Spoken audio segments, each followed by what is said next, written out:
Ask anyone how long they've been playing Star Citizen and what they've experienced over the years, and you'll hear answers all across the spectrum with new and old backers that have had wildly different experiences with the game. We've experienced countless changes from the flight model and introduction of brand new game loops and experiences to Pyro now with our second ever star system. That said, it's not just the game itself that's evolved. Players have adapted, experimenting with different setups to get the most out of the experience. I've been playing Star Citizen for about 4 years now, and a lot has changed. I went from mouse and keyboard to sticks and then back. I upgraded my entire PC to be able to actually run the game at a decent frame rate on an ultra-wide monitor. Yet the one part of my setup that has remained untouched is the Tobii Eye Tracker 5. That's why when they reached out to sponsor this video, I didn't hesitate. The Tobii has been part of my setup for years, and today, I'm breaking down exactly why it's stuck around.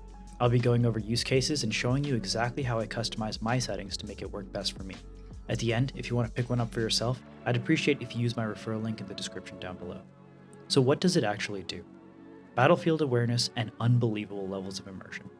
The Tobii does this through head and eye tracking. What this means is that the actual movement of your head and eyes will be translated to your player character in-game. The cool part about this is that it works in the full 6 degrees of movement. You can look up and down, left and right, and even move closer and farther away from your screen to get a better look at your MFDs. To be honest, I was probably doing that last one before the Tobii anyway. More interesting than just head tracking, however, is the inclusion of eye tracking. If you just take a second to look around your room, you'll notice that it's incredibly unnatural to focus on an object keeping your eyes still and only moving your head. We subconsciously end up moving our eyes as well. I think that plays a huge role in making the Tobii feel natural to use. As you can see in the background here, I've been using the Tobii to really immerse myself at Invictus this year, taking a stroll through the Aegis Idris.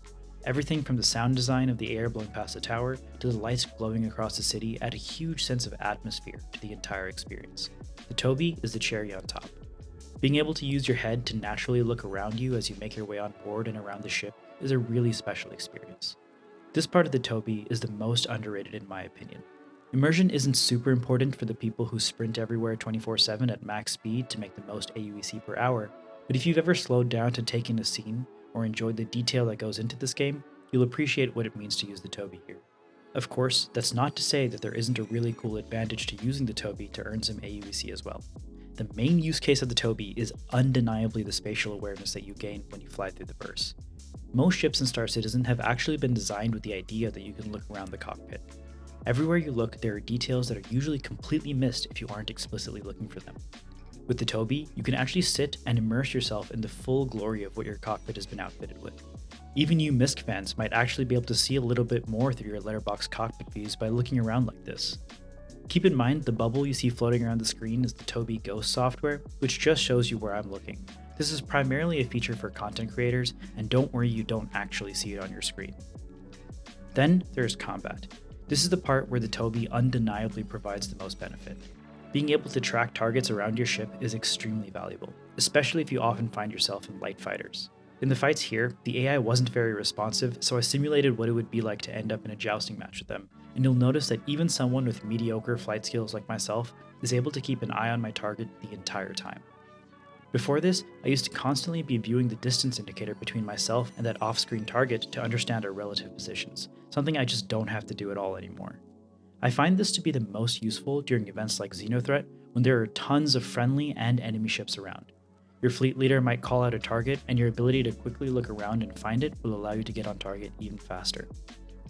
Light fighters aren't the only ones that get to enjoy the benefits, however. Slow-moving ships like the Hammerhead, for example, can sometimes struggle to maintain missile lock on faster targets that are zipping around them.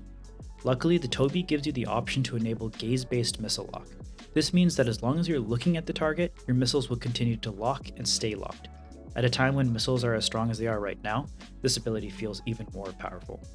Overall for combat, the Tobii isn't going to take you from novice to the best fighter in the verse. Instead, you should expect it to highlight and improve your overall capabilities. Think of it a lot like a high refresh rate monitor. It doesn't turn you into a professional FPS player overnight, but it sure does help your game. That said, I've actually been spending a lot of my time in Star Citizen enjoying a less common game loop: racing. This high-octane experience involves pulling insane Gs and whipping around tight corners as close to the edge as you can push it. Now, I am by no means even close to the professional ship racers, but I've easily been able to platinum every racetrack in the verse and have even won some small backyard tournaments amongst friends. Through all of this, I've been able to connect with the various world record holders and champions, and many of them are using Tobii Eye Trackers to give themselves the edge over the competition. Being able to see your opponents mere feet from your roof, or being able to center yourself for the upcoming turn, are a couple of ways that these racers can squeeze out the advantage. Now, if all of this is piquing your interest, it's important to get familiar with the most important settings. The very first thing you need to do is set a binding to enable and disable your head tracking. You'll find this in the setting under VoIP, FOIP, and head tracking. I've set enable head tracking to be the page up key since it seems to conflict with the least number of other binds. You'll want this bound to help you reset your gaze if you ever have to step away. Now, to actually set up the Tobii. Go to your head tracking settings and select Tobii as your head tracking source. The next setting is just the general toggle to turn on and off your head tracking, but that's what we just set up in the previous step. Positional offset is what allows you to physically move your head back and forth and side to side when you're in a cockpit to move your character's position in the seat. We'll leave the next few settings in their default state and make sure that disable while seated is set to no. This is what will automatically turn off your head tracking when you get into the pilot seat of your ship. I set disable during interaction mode to yes because hitting those F prompts is difficult enough without also having to worry about which direction your head is facing. Disable during FPS is a really personal choice. Some people may feel a little uncomfortable using head tracking while walking around, but as someone who's really comfortable in VR, I've had no issues with it. What I would personally recommend is just having that toggle keybind set and turning it off and on whenever you feel comfortable. The next few settings to change based on your preference is the roll in seats and FPS. This setting just controls whether or not your character will tilt their head left and right as you do so. Personally, I enjoy the immersion it brings to the cockpit, but walking around with it can feel a little disorienting. I would leave all of these next sliders at their default to begin with as they were tuned pretty accurate for my tastes. As you use the Tobii more, you'll understand how big of a dead zone you want. Gaze-based target selection is up next. This is what allows you to look at the ship you want to target and then press T to target it. Make sure you've unbound T from cycle lock forward and under reticle in your keybinds. I love playing with this on personally. Gaze-based missile lock is what allows you to hold missile locks on people just by looking at them. It's worth keeping in mind, however, that you will lose missile lock once you look away, so set this based on your preference. Gaze-based desired impact point is what allows you to set your target during a bombing run by looking at the drop area. I find this to be way easier to use than the default targeting method. Keep in mind you'll also have to set the bomb's desired impact point setting to be look direction always. For input gaze method, I've left it at camera boost, and this just allows your eyes to amplify the amount that your camera turns in game.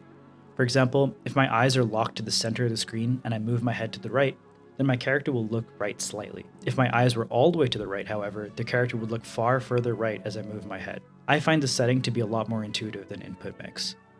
The next settings just allow you to tune your sensitivity and the balance of your head and gaze's impact on your head movements if you're using input mix. The last unique setting that you should be messing around with is auto center. This is what makes your camera slowly recenter itself over time. I tend to like it for most of my use cases, but try it on and off and see what you think. The rest of the settings are a repeat of the ones we just covered, except for FPS instead. My recommendation will always be to use FPS head tracking for immersion, but turn it off using your toggle for any actual combat. Now, to answer some questions that people usually ask about the tracker. How easy is it to set up? For me, I just stuck the Tobii to the bottom of my monitor, installed the relevant software which took me through calibration in about a minute, and I was good to launch Star Citizen and see it in action. Some of you may also be wondering what kind of monitor support it has, and Tobii officially supports up to 30-inch monitors, but I personally have been using it on a 34-inch ultrawide without much issue. I do happen to play in 16:9 these days, however, so ask around with different creators who may be using it on different setups. For those of you who are like me and play in the dark, that hasn't been an issue either because of the fact that it uses IR, and even with glasses, it's never really struggled with tracking. So if you want to pick up your very own eye tracker, Tobii is currently running a 15% discount for Invictus until June 5th. They're also running a sweepstakes that has the Tobii Eye Tracker with the Starlancer TAC as the first prize. 5 more winners will also get a Drake Cutter starter pack. All you have to do is visit the links in the description below and get yourself a great discount while supporting the channel as well. A huge thanks to Tobii for sponsoring this video, and thank you for watching. Take care, and I'll see you in the next one.